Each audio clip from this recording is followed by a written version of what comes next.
And those were the computers that we were talking about at that time. When I saw the first Apple microcomputer, we felt that was awesome. And the first Apple computer would be maybe about half of the size of this podium. And it was a miracle of its time. But now, what we are talking about is quite different from that. From that moment, we also started talking about these computers talking to themselves. And why I'm tracing this is because the very first experience that I was going to have in the practical sector was in a bank. We had to connect two computers together because they had to talk to themselves. And it is by reason of networking that we got up to the internet. And the internet has provided avenue for so many things to happen, including what we're talking about today, eGovernment. I felt very glad some few months ago when a colleague of mine was in serious trouble on a Saturday evening. She got a call from the daughter's school that the girl was seriously ill and needed attention. She did not have any money on her. I was far away in Canada, and she needed help. But by reason of electronic transfer, I was able to, on a Saturday night stroke Sunday morning, transfer money into her account. During the night, she was able to book her flight, and she paid for her flight, thanks to Visa card, MasterCard. She paid for her ticket, and also she was able, by the ATM, to draw some money that she held in her hands, and she was able to save her daughter's life.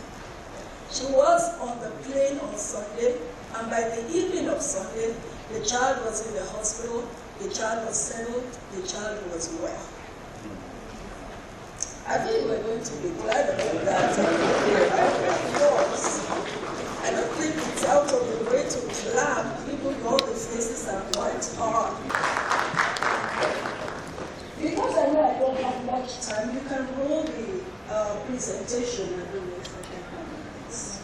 You can roll the presentation right down to the pillars. The pillars of eGovernment, which is my 16th strike, the 10th slide.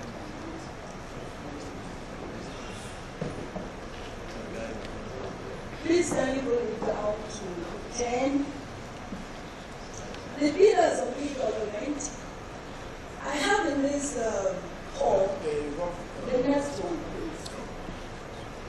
Previous.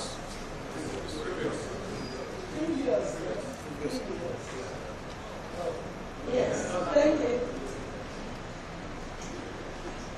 I have in this place, in this auditorium, representatives of, I hope I'm not affecting, representative of Galaxy Backbone. I also have representative of Vita. In talking about connectivity, the eGovernment, you will be talking about connectivity, and the emphasis in this generation is to be talking about broadband network.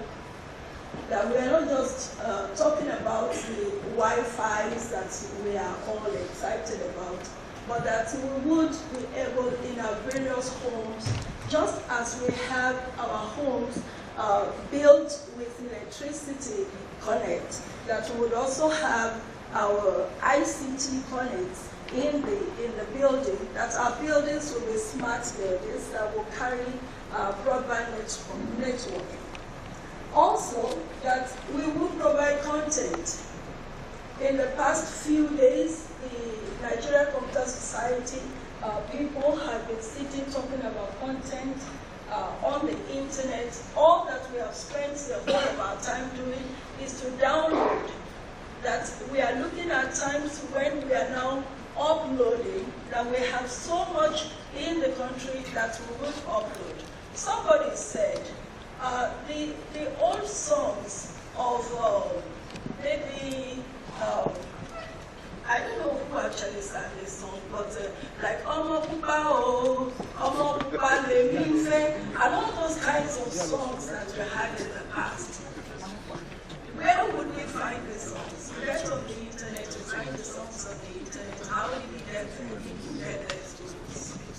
And we wanted to get them through books. We have so much that we want to put on the internet, and we want to be sure that the content is actually lined up. And then the capacity, Ministry of Communications Technology has said a lot about building capacity in government. We have so much in terms of skills gap in handling e-government. All the various initiatives are there, quite a number of initiatives. I thought I would have time to talk about them. IPs have been mentioned several times. You have the CAC, that's the Corporate Affairs Commission. They have a lot going there. The Immigration Service, you have e-passports going on. You have the National Identity Management Commission. You are talking about registration of all human beings, all the information about you. All this will require people that would be running the systems. And then, of course, the capital, and I'm sure that's where this group and all the wonderful things that are being done by the central bank through FSS 2020 and the EPAN would be coming to play. I just want to express some concerns because that's actually the issues that I want to throw up at this conference. And that is slide maybe 17 or thereabout. Yes, my concerns. Nigeria is willing to exploit the potential of ICTs to drive efficient government and service delivery to citizens. Mobile devices have become ubiquitous, but the ICT revolution will not be carried over voice or SMS. There's a limit to what you can do on your SMS. Without better access to affordable internet, Nigerians will continue to live in digital poverty, missing out on the enormous social and economic benefits that the ICTs represent. There's high correlation between ICT adoption by individuals, businesses, and government, and the capacity to generate economic and societal impact without proper integration. We require so much of integration of all the initiatives that are being discussed here that would still be discussed here. Government leadership in the creation of a good regulatory and business environment with competitive ICT markets is a fundamental requirement for efficient service delivery. I've said earlier, broadband is an income multiplier. To ensure that ICT benefits everyone, broadband adoption needs to increase overall. It should be seen as a fundamental human right in the 21st century, otherwise people will be left behind. Korea and Singapore are top countries in the world when it comes to leveraging the potential of ICTs for social and economic impact.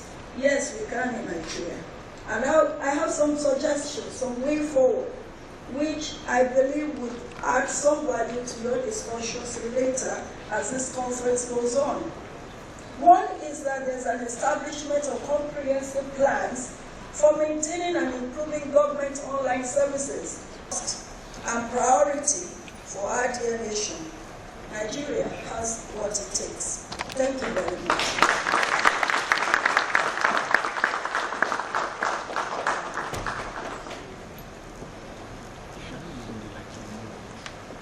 Yes, with people like Mrs. Odushot at the heart of government, Nigeria has what it takes to mainstream e-government services in the public sector. And indeed, e-services in the economy. Ladies and gentlemen, we are speeding up proceedings. I'm bringing you now to another presentation, which is more like a high point before the keynote. This presentation will be an overview of e-government systems and implications for our economy. And the lady who will be speaking, I haven't had enough time to introduce her properly, but I do hope it will be done in the course of this session, this morning session. But she's making her way to the podium. Please applaud Wibat Ijaya. She's come all the way from the UK and she's Director of Strategic Management Partners. She will speak for 15 minutes and has promised to keep exactly to that time frame. Thank you, ma'am. Thank you. I thought I'd save some time by running up here. Good morning, everybody. I stand on protocol, Your Excellency, G's, and ladies and gentlemen, thank you. I do hope my presentation is up, and I'm going to try my very best to go through it really fast. Although I've also been given the instruction to make it lively. So that's going to be a few challenges to balance in the next 15 minutes. But I would start. The kind of generic definition that's been given for e-government is always around enhancing and improving efficiency of governance and public services. But you'll find that as the world is right now, it's actually a lot broader than that. And I would encourage that in the next 2 days, we'll actually think more about how the government can be a catalyst for using ICT to drive economic and sustainable growth. I'm going to speak on 4 topics. The first one is just to set the scene and is about the impact of ICT on the economy. If we understand the kind of benefit we can get on the economy, we can start to think about how we use this particular platform to actually generate real value for our citizens. The second topic is really the trends and challenges that we're starting to see globally on e-government. And then Nigerians' readiness. This is when we ask ourselves some hardcore questions. What do we need to do? What do we need to focus on? There's a lot of plans and a lot of master plans and strategies that have been created, but we can't do everything. And it's very important that we pick the battle and we focus on those things. And finally, I'm going to leave you with some considerations. And so please feel free. I'm going to make sure we have the presentation available, just in case I'm not able to go through everything. So please refer to them, and if you have questions, I'm sure the FSS 2020 community and EPAN will be able to coordinate that and send them to me. So ICT is an enabler for inclusive and sustainable economic development and job creation. And in particular, it's important to focus on the word inclusive. In Africa, some of the growth in Africa that we've reported recently has not been particularly inclusive, in the sense that you see the GDP growing, but the GDP per capita and the population of our citizens that are in poverty is over 50%. Now, to get real benefit means that we actually have to make sure the growth of the economy is inclusive. Digitalization, for every pound we're spending on it, compared to the pound that they're spending on it in the Western world, we're getting more value from it. We're getting more impact on the economy. And this is what this data is trying to show. I'm not going to go through it in detail because I'm aware of the time. But this one is really important to see. ICT is creating about 6 million jobs globally, of which 10% is in Nigeria. I don't know exactly how, in Africa. But what is really interesting for me is that this is a complex product, ICT. It's creating what we call complex products. When you look at the correlation between reduction in poverty, it's highly related to the rate economies are actually exporting what they call complex products. So the more complex products you have, the more you can get people out of poverty, so to speak. And you look at the the average GDP per capita in Africa is less than $3,000. But the value you're getting for ICT job is about $13,000. So it's a really interesting area for us to focus on in Africa. In addition, it's driving business opportunities. When you look across the whole of the continent, there's so many innovation hubs springing up. And there's so many, most importantly to what the PAM Secretary was just speaking to, is the content. The amount of innovative solution that is targeted at our own social and economic issues are fundamental to us. So now what we need for this is not just data, but insights.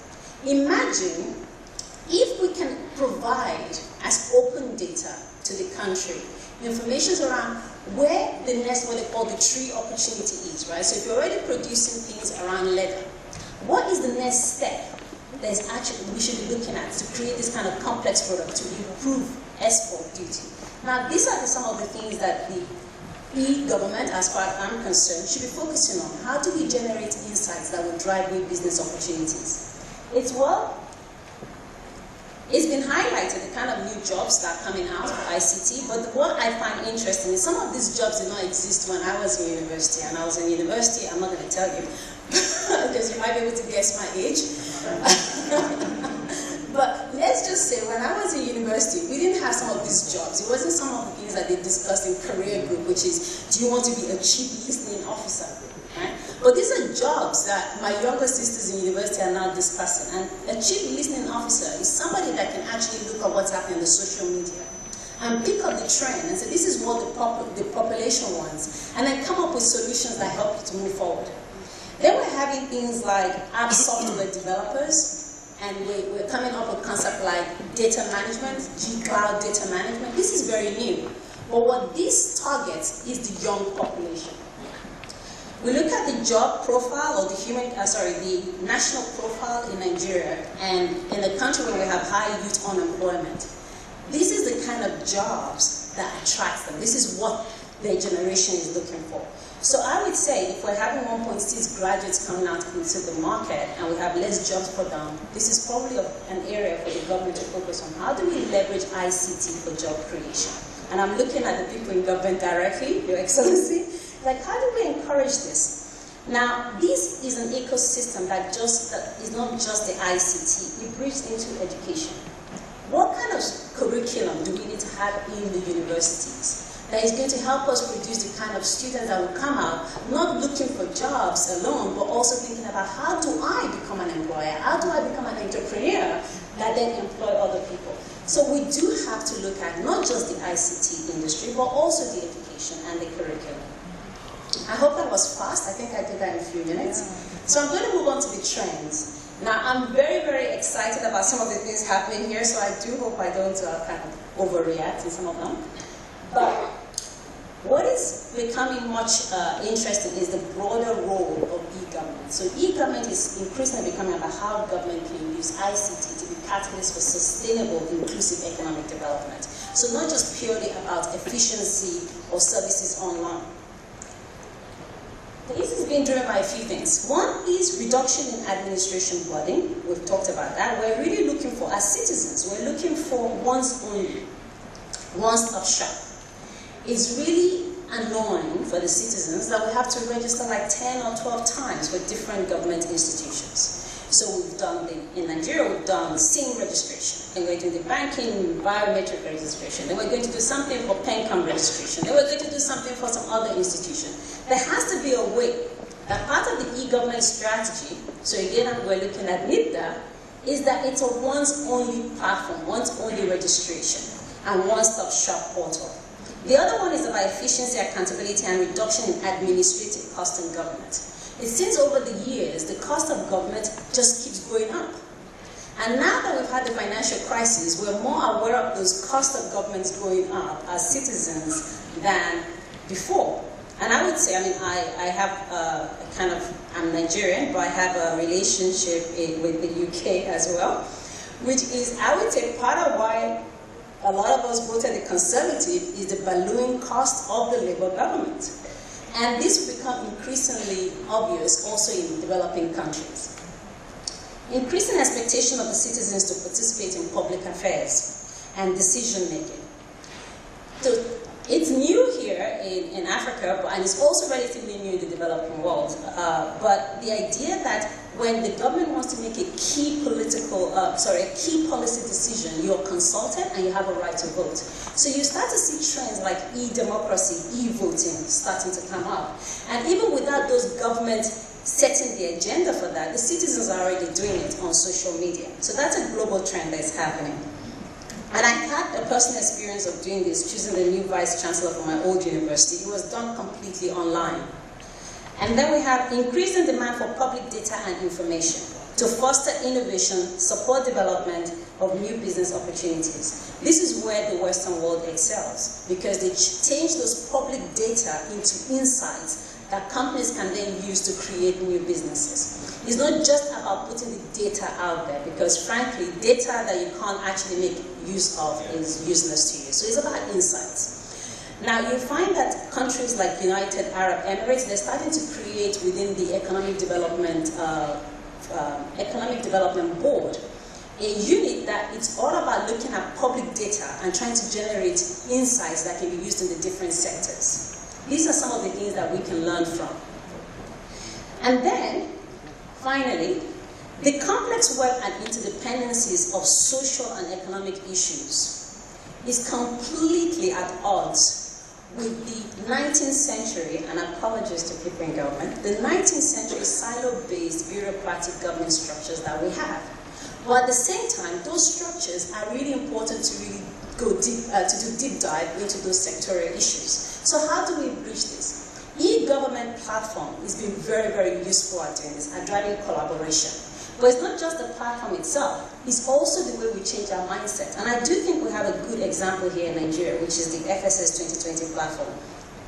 Ever since I found out about the FSS 2020 platform, which is about 3 years ago, I have been completely absorbed by it, because I do think it's one of the things that is actually making a difference in the financial system. It is a platform that is deliberately pushing collaboration across all the key stakeholders in the financial system, is making them collectively responsible for deepening and widening the financial system. So I really do think that under the leadership of the central bank, and in particular the coordinator, Alhaji Barau, and the PMO office, that we are doing something different, and this is something that can be used for other ecosystem problems that we have. Now, focus of e-government strategy is usually in 3 buckets. Operational excellence, which is all about how do we utilize and leverage ICT to increase productivity. This is a given. We have to do it. So this is part of the foundation. How do we use ICT to reduce duplication and increase efficiency in processes? Frankly, as citizens, we expect the government to be using technology to drive costs down and to drive this efficiency. Transaction and service is where we're now starting to look at, which is more interesting. Please sit for a few minutes, I won't take too long. Transactional and services is something we're now starting to look at, which is how do we utilize and leverage ICT to increase and improve public services. And finally, the transformational one, which is about how do we use it to leverage ICT for collaboration. I'm going to skip all the examples and just literally go into this. The collaboration is really it's about using ICT to now do things like e-agriculture, e-payments, which we are familiar with, e-environment, which is giving information on social issues, e-health. There is no way we can have enough doctors to actually drive the reach we need to have healthy citizens. E-education, this is really useful for an economy like Nigeria, and e-living.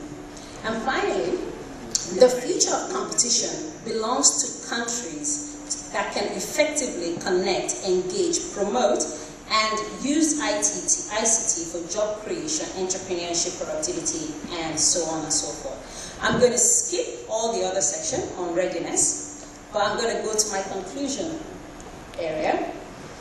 See, I did have some interesting graphics for you, but I'm going to skip that.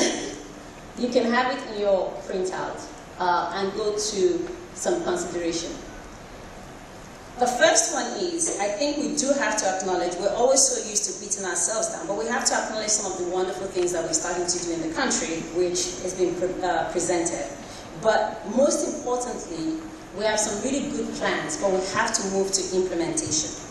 We also have to accelerate the rollout of national broadband plan, because the impact we actually get from people having access to broadband is significantly higher than just mobile.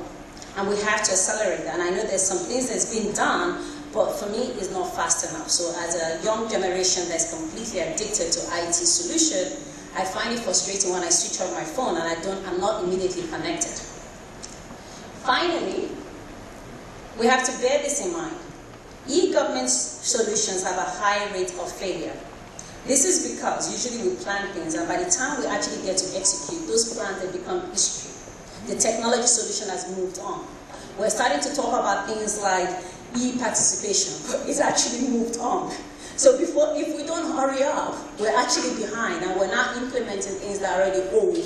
So this is really important. So in bearing this in mind, and as someone that focuses on strategy implementation is more difficult. But if we have those beautiful, well-crafted plans and we don't implement them, it's actually a waste of money, right? So we have to focus on implementation. And it's painful, and as painful as it is, and this is my last slide, as painful as it is, without those implementation, we've gained nothing. We've just wasted a few years planning something that is now a very nice history textbook. So how e-solutions are developed and implemented and managed is critical to the success and to the impact that we feel as citizens. The first one is we have to have committed and visible leadership. And committed and visible leadership means that the leaders are actually seen as driving it. The second one is we have to engage and involve the stakeholders to actually develop those solutions. And it doesn't matter that they're in the rural area, they have to be involved. We have to convey purposeful implementation teams that are responsible for driving timely implementation of those plans. And we have to have a leadership team with the appropriate level of authority that can quickly convene, and I mean quickly convene, because in Nigeria we tend to take months to set up real important meetings. We need to move away from those Nigerian factors. The technology waits for nobody. Leverage international know-how, skills, expertise, resources, and experience to accelerate implementation. And embed a governance process that creates a sense of urgency. We are in a hurry. And engage and encourage citizen participation and a sense of ownership. We need to start driving that belief that I am a Nigerian. So thank you very much for your time.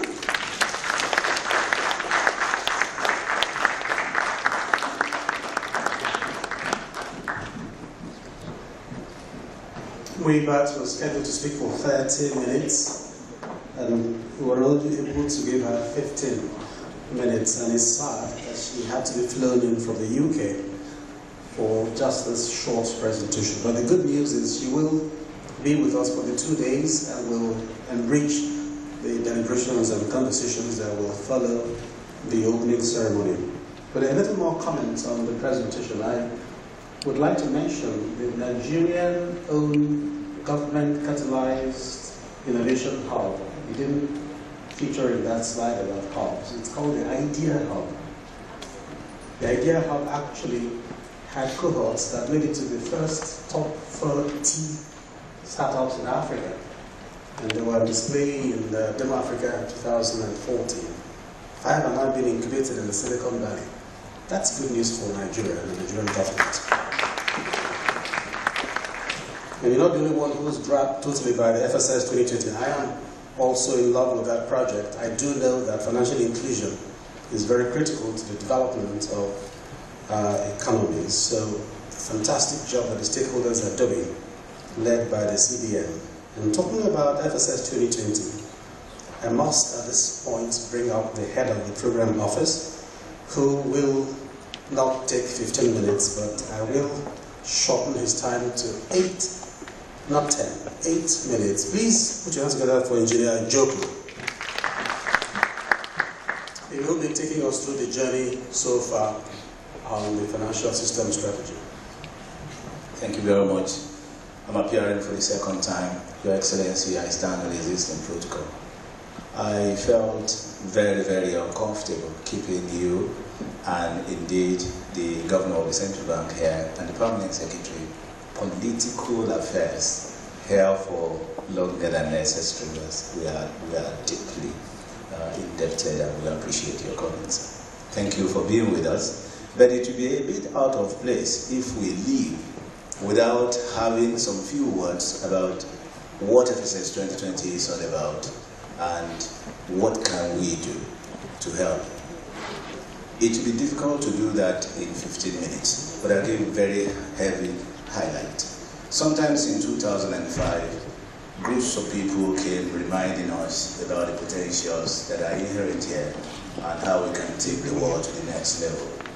These same groups have worked in several places. They were the same groups that discovered the BRICS. They were the same group that predicted the next 11. And joyfully, they said to us that indeed the next 11 countries that will emerge as world powers, 2 of those 6 will come from Africa, and 1 is permanently ceded to Nigeria, the other might go to Egypt if they get their acts together. But we are moving very fast. Between then and now, we had negotiated what to do.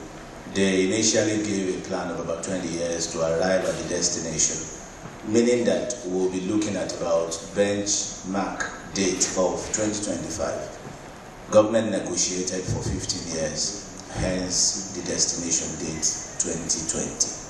The objectives are many, but let me just mention 3 of them which stands out.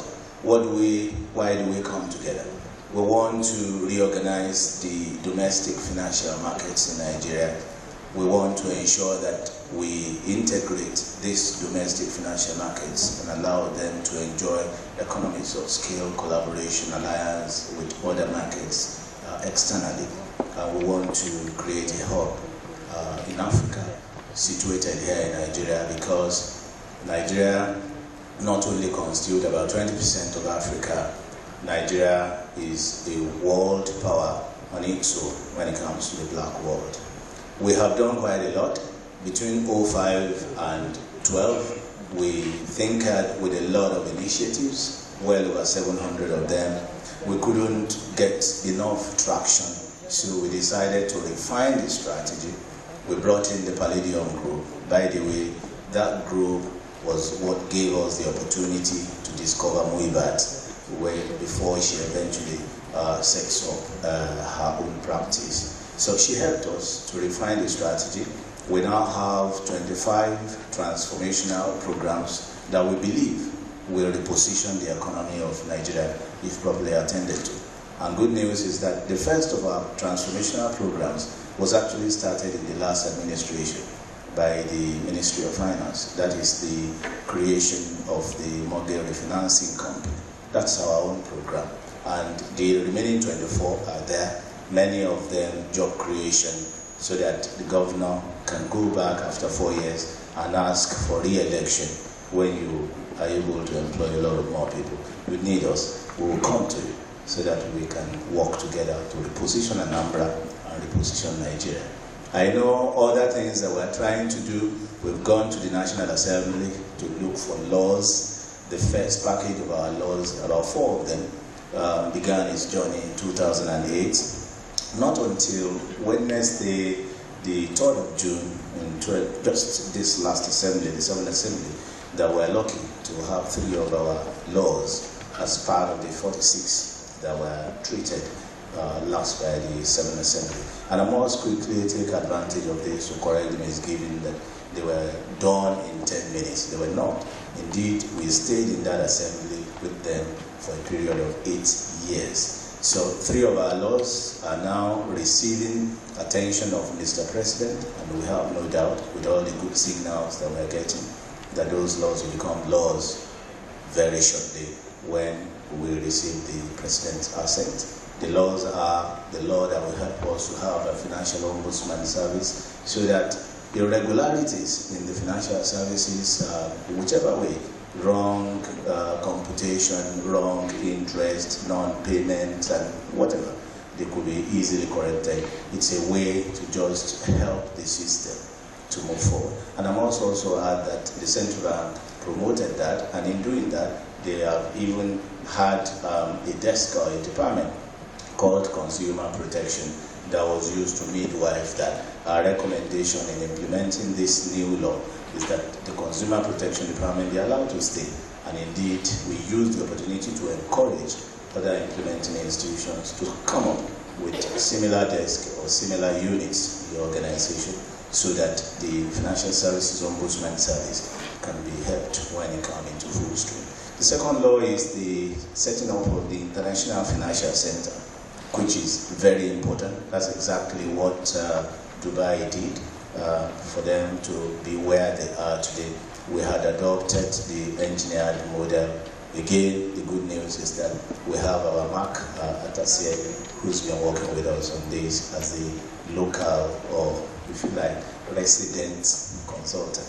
We are going to ask some other international people to team up with us shortly so that we can have an international financial center in this part of the world. The third one is the electronic transaction, which is the bill that is going to help this e-government initiative to be able to move forward. We have other laws, and indeed permanent secretary and all the other eminent officials of government that are here will be called upon to support us, because we have to go back to them. We have the alternative dispute resolution, we have the national collateral registry, we have the modernization of the payments, we have the reorganization of SMIDA, we have the reorganization of the Federal Mortgage Bank, just to mention a few of them.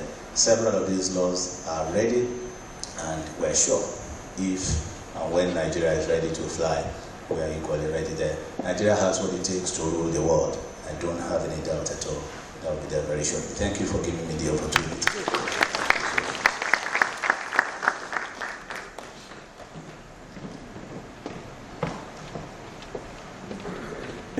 A second time, he almost caught me off guard. Thank you so much for your brevity and saying so much in just a short time. He didn't take the 8 minutes, it was actually 6.5. Fantastic. Now, ladies and gentlemen, I'm supposed to bring on two most important speakers this morning. It's actually afternoon now. And I will do so in a moment. But there's a gentleman standing on the walkway, and he has a check in his breast pocket. He's written me a check. The check is from InterSwitch. I resist the impulse to turn down that check. I can only offer him 2 minutes to talk about what that check will do for eGovernment, and then I'll bring our speakers back on here. Thank you. His name, by the way, is Obasi Ugo. Obasi is Group Head, Issue Management, Verb and International Region for InterSwitch. InterSwitch has gone regional. It's now beyond Nigeria. Thank you very much. You already have the check. Okay. Permit me to stand on the existing protocol. I'm here on behalf of my CEO, who is unavoidably absent, but he's written his goodwill message for today's summit. On behalf of the entire team of Verve International and InterSwitch Transnational Group, I'm deeply honored by your kind invitation to participate in eGovernment Summit 2015. The theme, eGovernment, Key to Sustainable Development, resonates strongly with our mission to leverage technology to drive economic development and convenience through research and development of products and services to support sustainable growth in society, with government as our key partner.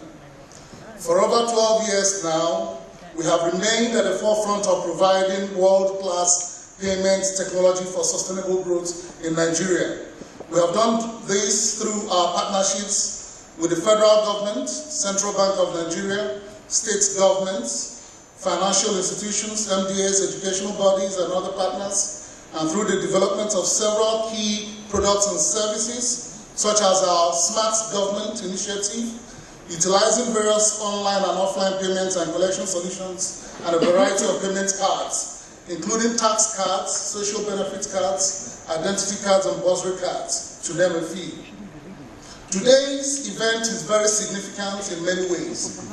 Governments at all levels are represented here. It is clear that we all see the need to continually extract the benefits of e-government. Sustainable development can only be achieved when government revenues are guaranteed by efficient payment collection and management systems. E-government initiatives provide 360-degree coverage that uses technology to guarantee improved and enhanced revenue collections for federal, state, and local governments, and ensure financial inclusion to the largely unbanked and on the bank sector. This will in no doubt improve finances to the government. In conclusion here today, Your Excellencies, ladies and gentlemen, our expectations are very high for this conference. The discussions taking place will add substantially to the debate on the adoption of technology at all levels of government. This adoption, we believe, will drive real improvement in government services, increase efficiency, improve savings for government, and support the financial inclusion strategy of the CBN. Thank you for your attention.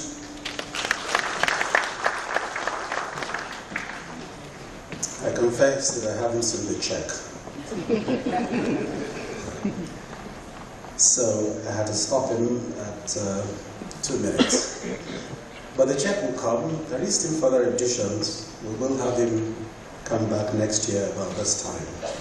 Now, ladies and gentlemen, in the absence for these several months of the minister in charge of finance, the central bank is led by its governor, and indeed by extension, the deputy governor of operations has had to carry the burden of the economy. That's something I think we should applaud the central bank for.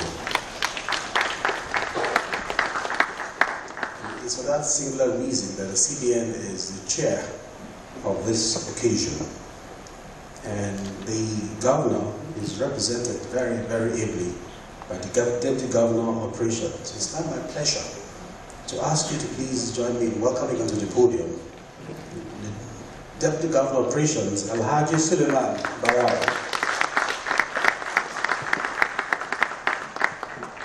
I'm tempted to time him, but he's got a blank check.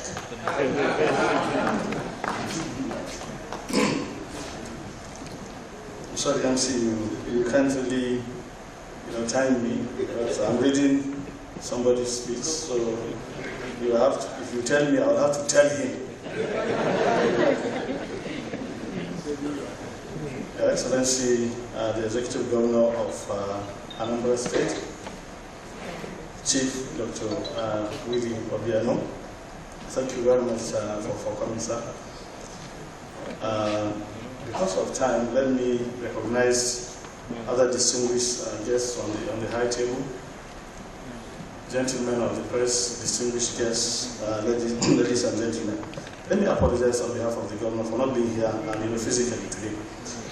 Yesterday I spoke with him. He said, amend my presentation.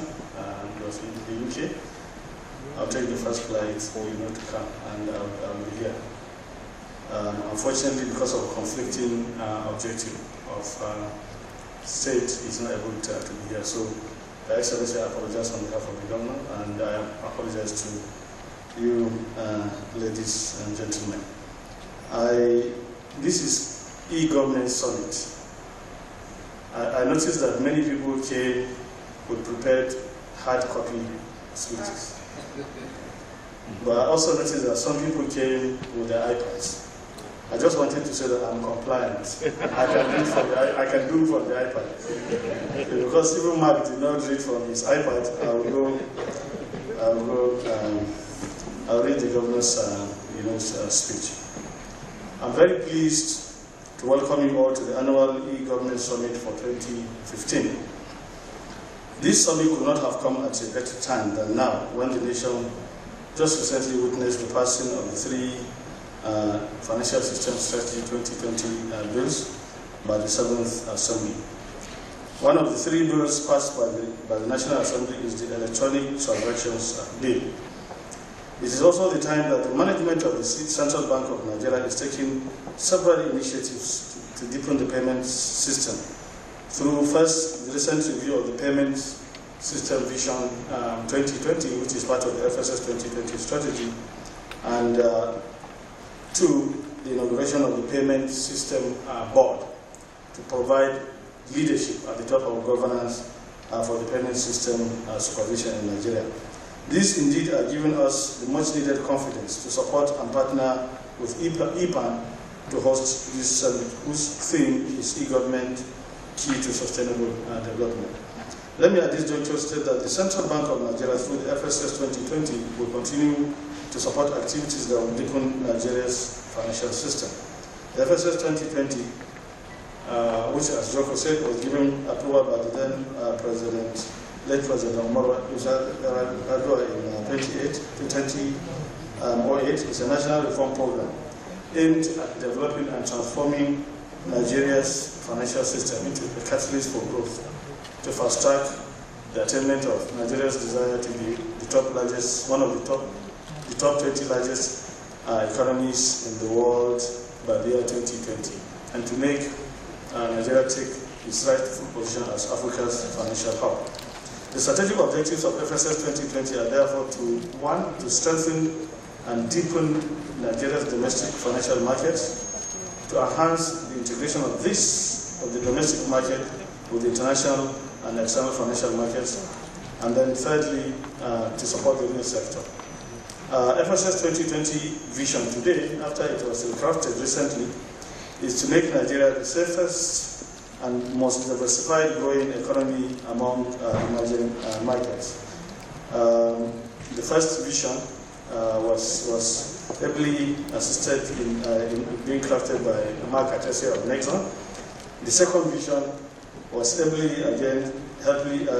crafted by Strategy Management Partners of UK, driven by Moibat. The implementing institutions involved in crafting the FSS 20 strategy and its implementation includes CBN as provided leadership, Federal Ministry of Finance, SEC, NICOM, PENCOM, DMO, Federal Mortgage Banks, MEDAN, Nigerian Stock Exchange, NDIC, Federal Inland Revenue Service, and Financial Reporting Council. The strategy, as you also imagine, continues to get the support of the National Planning Commission, that is the custodian of all strategy, national strategy. The Electronic Payment Providers Association of Nigeria, EPAN, is on the other hand a not-for-profit organization, as Mark had said, formed with the objective of the electronic payment industry and its body stakeholders, which is a holistic, result-oriented approach to driving the growth of the e-payment industry. EPAN strives to create a thriving business environment to further advance the business of its members.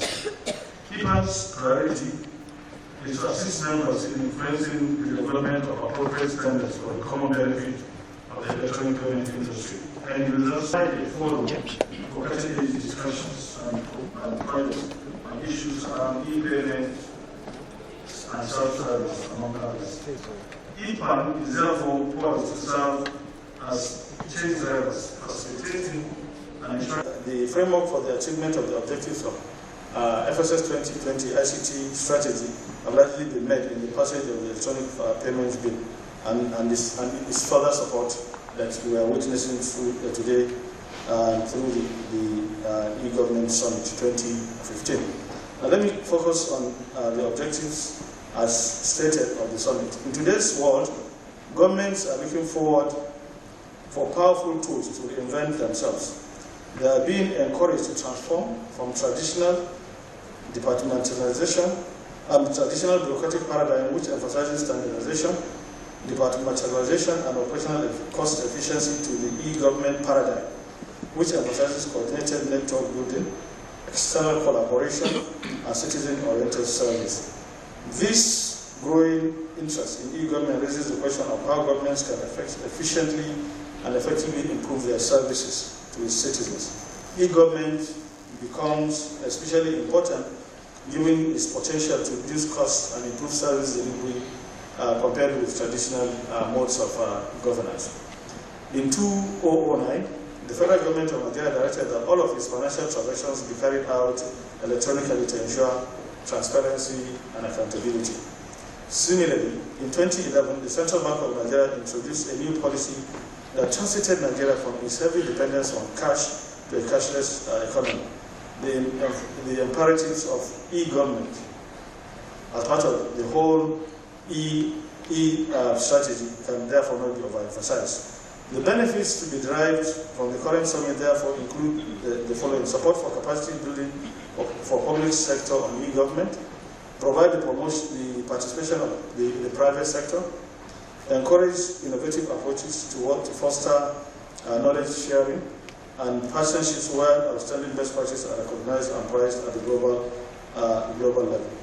The specific benefits include to provide a platform for developing outstanding models and formulating winning strategies, to explore how government can manage the process of innovation in the context of public finance and how technology can improve the process of governance. And thirdly, to expose a new generation of smart IT appliances which can help to secure sensitive information and protect our data. And that is why the e-transactions bill, which has just been passed, along with the other bills, the International Financial Sector Bill and the Nigerian Financial Ombudsman Commission Bill are very, very important bills. Unfortunately, let me join Joko. You're saying that there's been a lot of politics around the 46 bills that were passed, understandably because some of the bills are contentious. And these three bills that we mentioned are not contentious. And they went through a long process. It took about over 7 years. When in the two houses, it went through first reading, second reading, and third reading, and public hearing. So for some politicians to come and tell the president not to sign, I think it's unfortunate. These are important bills. These agencies are going to be self-funded agencies outside the grants that will be given to them, which is very, very small. So let me join Joko in calling on Mr. President to quickly sign these three bills. He can take all the time to look at the other bills, because these three bills will help to move the country forward. In conclusion, let me thank Your Excellency the Governor. Thank you all, for coming and for attending this two-day summit. Let me thank the organizers. I believe that in these 2 days, you'll all be richly rewarded from the presentations that have been highlighted by Mark. When we imbibe all this and we walk the messages that the two-day deliberations will give us, we will then be seen to work it up. That way, we'll all contribute towards moving a great country forward. Thank you very much.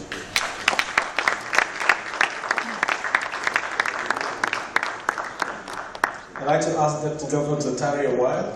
If you could please return, sir. It's a little surprise for him and for you, the dear audience. Let me invite Engineer Joko for the little trick up his sleeve. Could you please come forward and take just a few minutes to perform the short ceremony? Please be patient, sir. Thank you very much.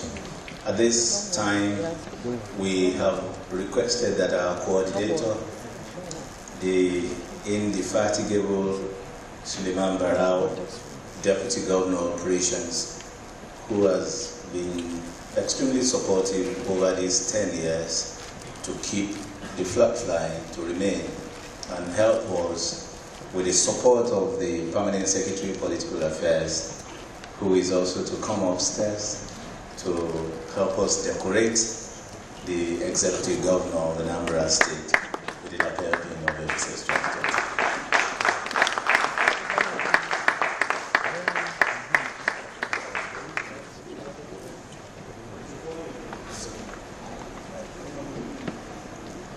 Oh, okay. I hear that this decoration is actually also going to be extended to His Excellency, the Executive Governor of Anambra State. It's especially for him. If you could please come to the podium, then the will be complete. Thank you.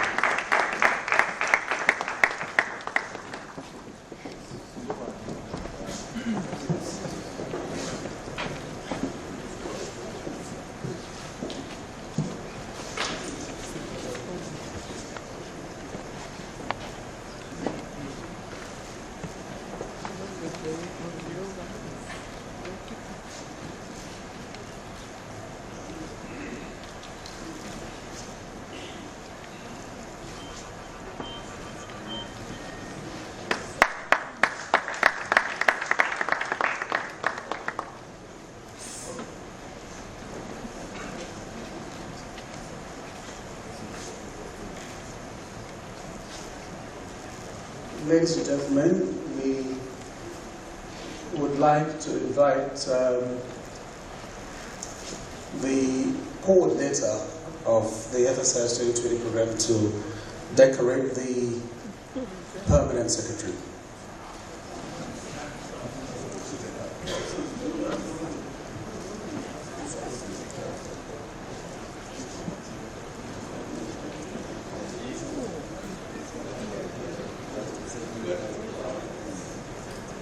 The governor will take his seat, and then the little surprise will now be extended to the permanent secretary.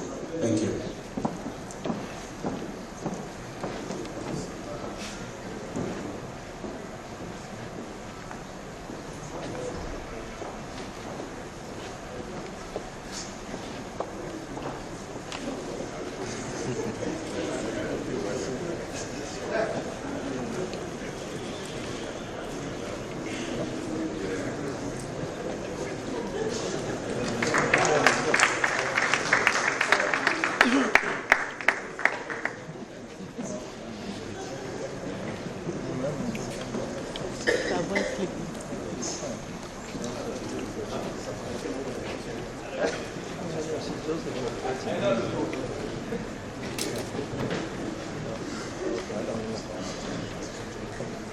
Okay, thank you for your attention to this aspect of this event. And I recall several years ago, there was a similar incident with the oil and gas, where then OPEC chairman, Rwanda Lukman, was decorated, and I had the privilege of eating dinner with him afterwards.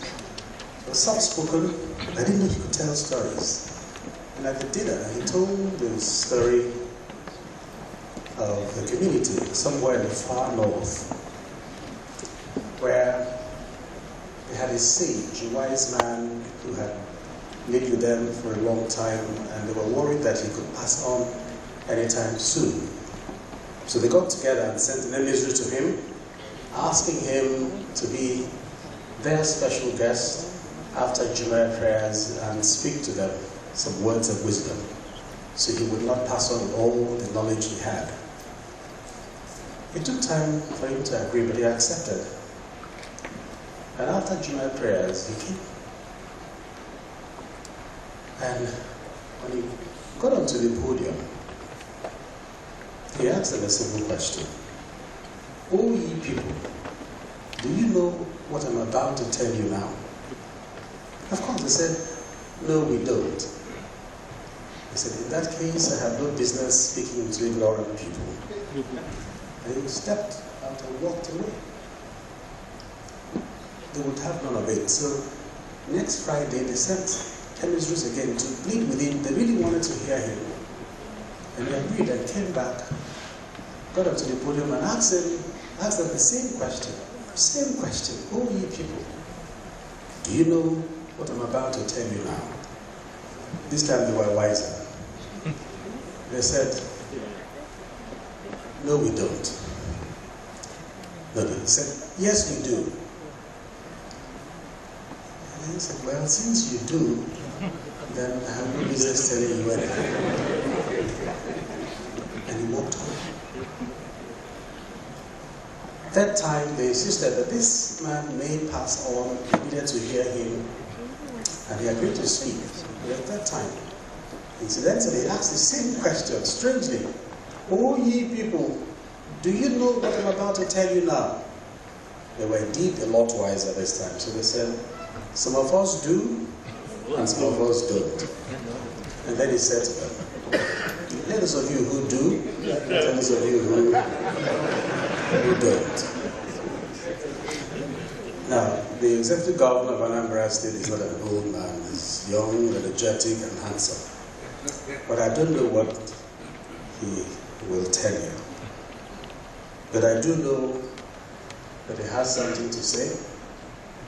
I know he is a fellow of the Institute of Chartered Accountants. He had a rewarding career as an auditor in Texaco International, and then became executive director for about 9 years at Fidelity Bank. And after that, he had his foray into politics, and is now the executive governor of Anambra State. If he asks you that question, I don't know what your answer will be. But ladies and gentlemen, please put your hands together for Willie Obiano.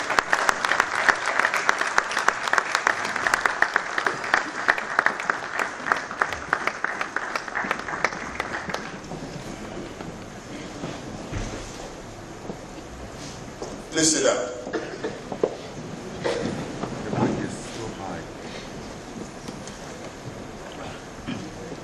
Break down the mic a bit.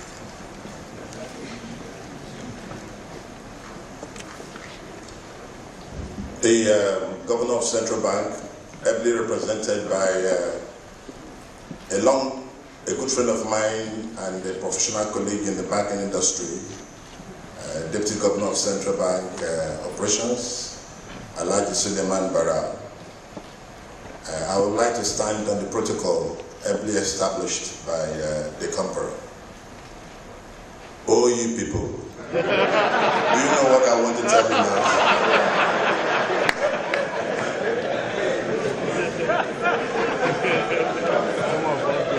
Well, some of you that know should please tell the people that don't know. Good morning. Good morning. And a very warm welcome to you all. I'm delighted to be part of the opening ceremony of this eGovernment Summit. More importantly, I feel honored to be given the opportunity to share our experience in the use of ICT to drive the complex process of governance in Anambra State. Ladies and gentlemen, the world we live in today is changing every day. 20 years from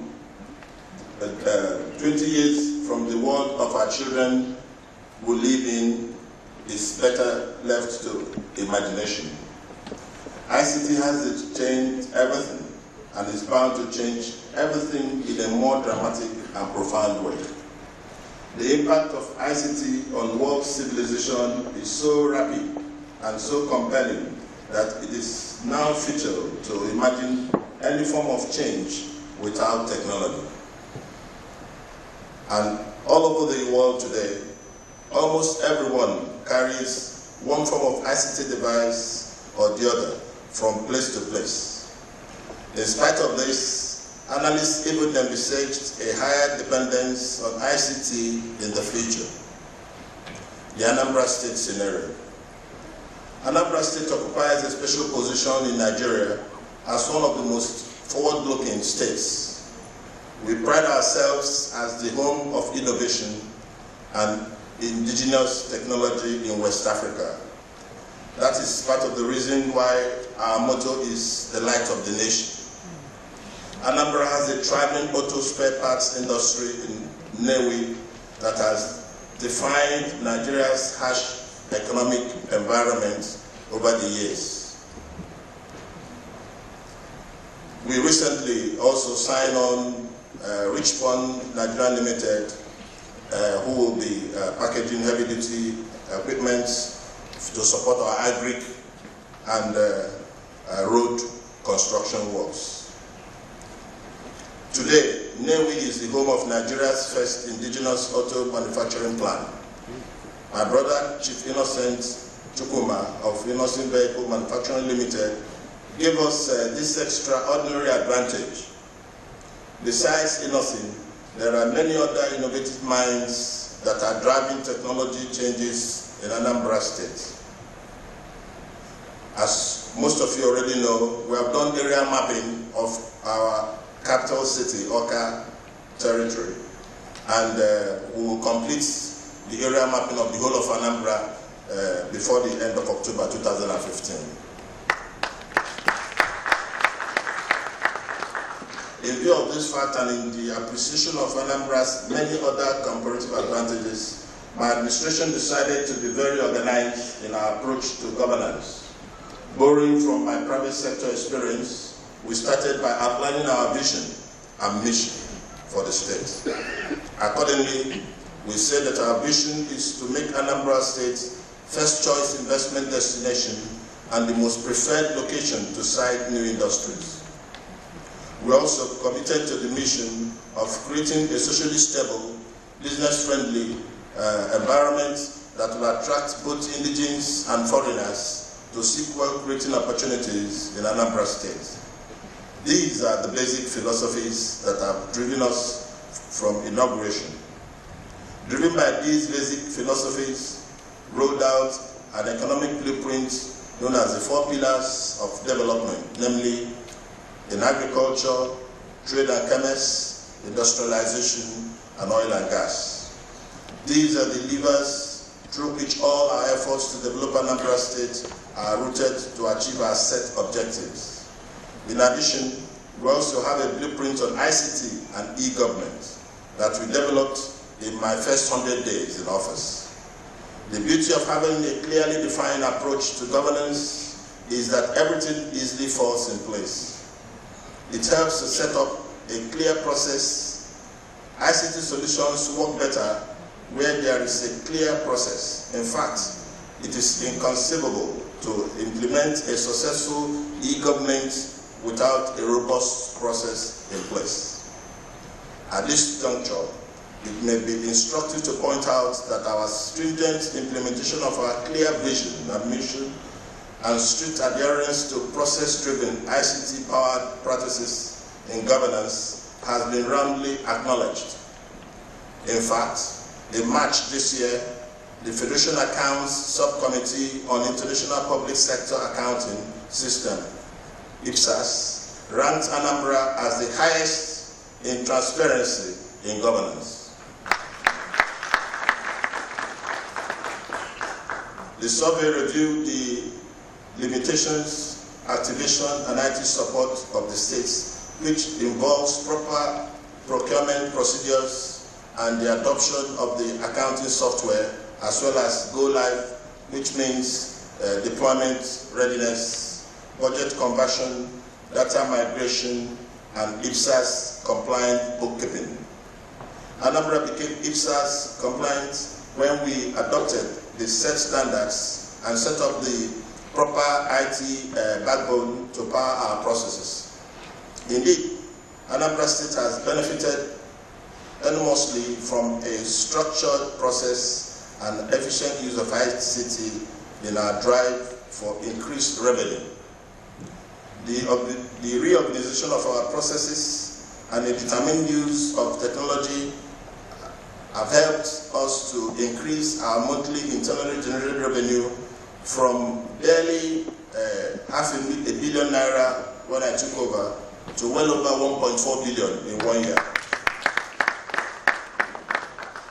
Our plan is to hit a monthly average of well over 3 billion, so that that could take care of our recurrent expenditure, so that the FAC can go into capital projects. Our experience in Anambra is by no means peculiar. All other states that successfully reaped up their IGR inflows refer to technology as a key success factor.